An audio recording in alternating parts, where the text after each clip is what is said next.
Welcome back, people, to Film Friday, and yes, this week we're leaping head-on in first to the third installment into this amazing franchise that shaped my childhood, well, and my adulthood.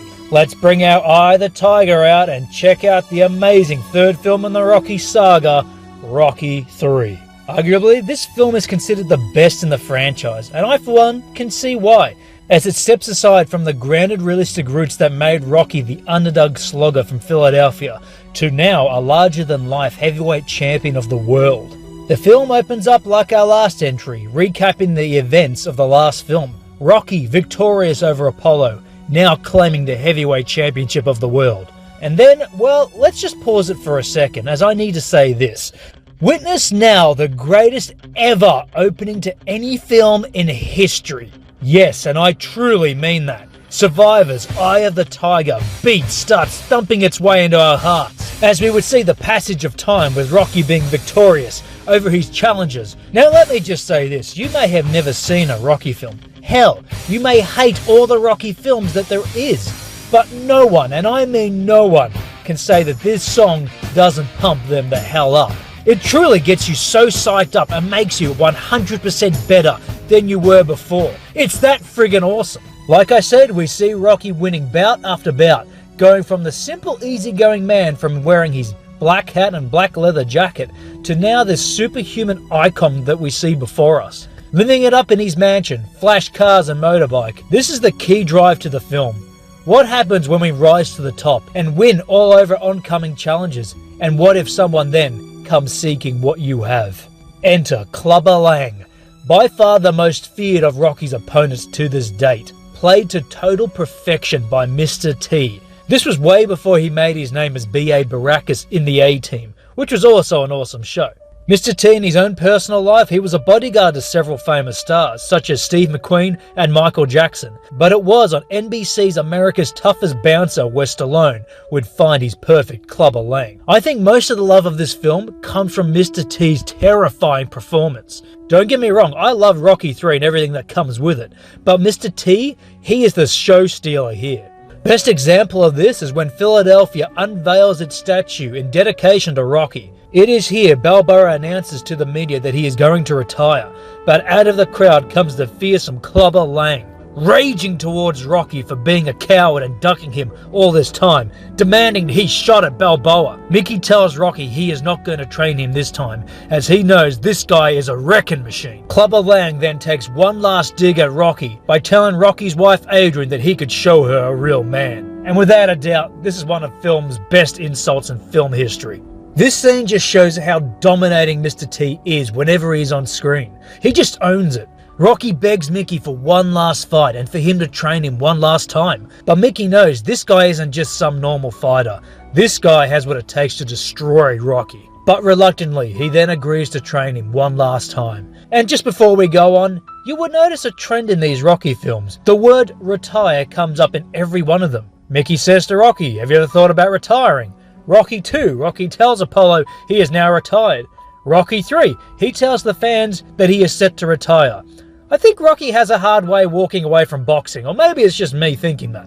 The fight is set against the wishes of Mickey, and Rocky trains like a man going out in style. This would bring up the slogan of the film. Rocky no longer has the Eye of the Tiger, that killer instinct. The fight is set and are ready to take place, but out of nowhere a fight engulfs the two fighters before they can even get into the ring, that is. Mickey is pushed aside and injured. Rocky, so focused on his lifestyle and world, he seems to have neglected Mickey's own health. As we can see, he is very in bad shape. Rushed to the locker room, Mickey tells Rocky he needs to go out there and do what he does best. But Rocky can't. He says he can't do it without Mickey. In a brutal showdown, Rocky comes out swinging, seeming to want to destroy Clubber Lang. Rocky, taking out all his frustrations and anger on Lang, with of course Apollo Creed singing ringside. But it isn't long before the fight shifts in a Clubber's favour, as he beats down Balboa with crushing shots, blasting Rocky all over the ring. Rocky, clearly unable to focus due to Mickey's health, comes out for round 2 but stands no chance.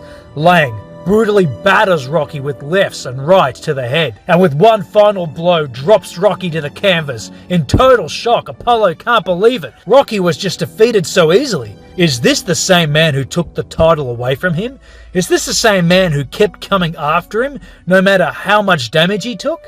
Rocky, shattered by his defeat, retreats to the locker room upon arriving, sees Mickey in very bad health. Hardly able to breathe, Mickey knows this is the last time he will ever speak to the boy that he helped become a champion. He tells Rocky with one last breath that he loves him before dying. Devastated, Rocky is inconsolable as he clutches at Mickey, blaming himself for taking the fight with Clubber Lang, which has led to the events of the night. And now here lies the true strength of the film. Rocky once again lost. Sure, he has the love of his life, Adrian, and his son, but now realizing that Mickey carried him for all those years, taking only the easy fights, now Rocky questions, was he ever really the champ? Was he just that bum who got lucky once? Did he ever really deserve to be the heavyweight champion of the world? Rocky then retreats into his own shadow, upset and in a state of suffering. It isn't long before an old rival shows up to see him, Apollo Creed.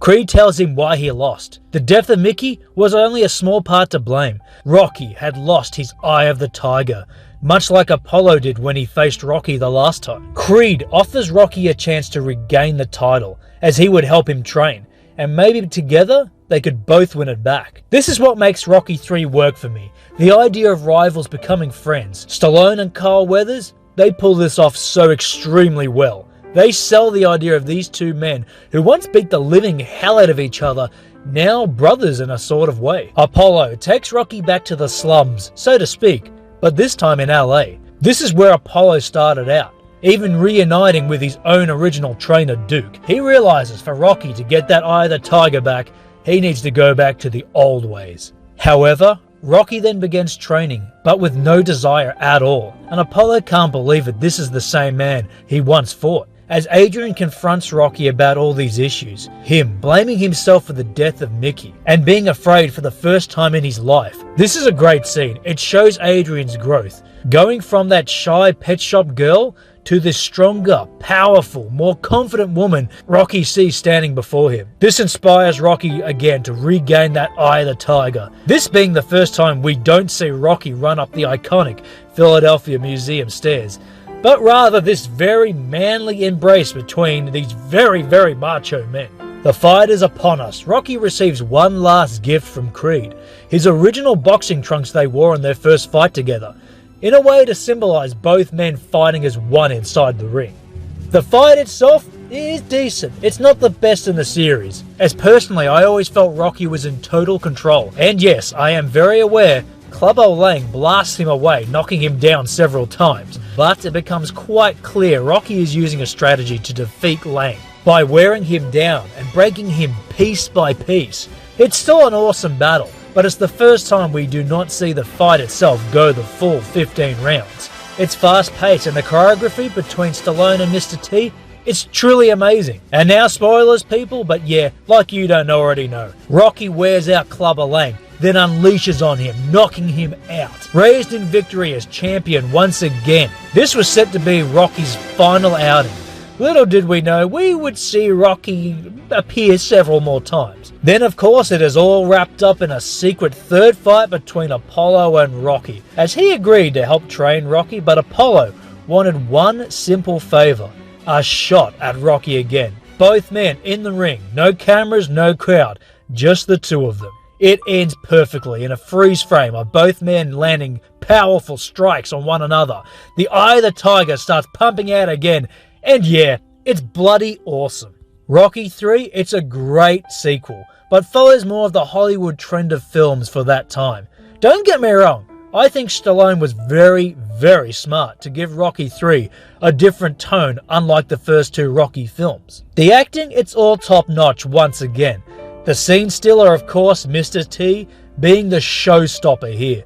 But, in all credit, Carl Weathers and Burgess Meredith, again reprising their roles, just do so with perfection. Talia Shire doesn't get much time to shine here, sadly, besides the scene on the beach, and I always felt that's a shame. Adrian and Rocky were always the drive of the first two films, but this time around it seems that Adrian is sort of a side character. Burt Young, as always, he's amazing again as he plays the drunken brother-in-law Paulie. And you know what? He does have some great scenes, and some funny scenes, like breaking a chair over Thunderlips. Oh yeah, I forgot to mention, Rocky fights Hulk Hogan in this film. Yeah, and I kind of felt odd about this. I get it's for charity, but Thunderlips beats the living hell out of security guards, and it's like, yeah, all is forgiven, let's take a photo. Kinda never understood this. I can see why Rocky 3 appeals to so many people. It was more fast-paced than the original and its sequel. To me personally, I think 1 and 2 are far superior films. But as for pure entertainment value, it's hard to go past Rocky 3. So as for pure entertainment, it's a solid 8 out of 10. Fun as hell and never a dull moment. Rocky 3 took the series in a totally different field of filmmaking. So that's Rocky 3, people. I hope you enjoyed this trip down memory lane. Be sure to check back as our next installment, we step up the insanity and leap head on first into Rocky 4. I hope to see you all then. Until next time, this has been Wayne and this has been Film Fridays, only on the OBN channel.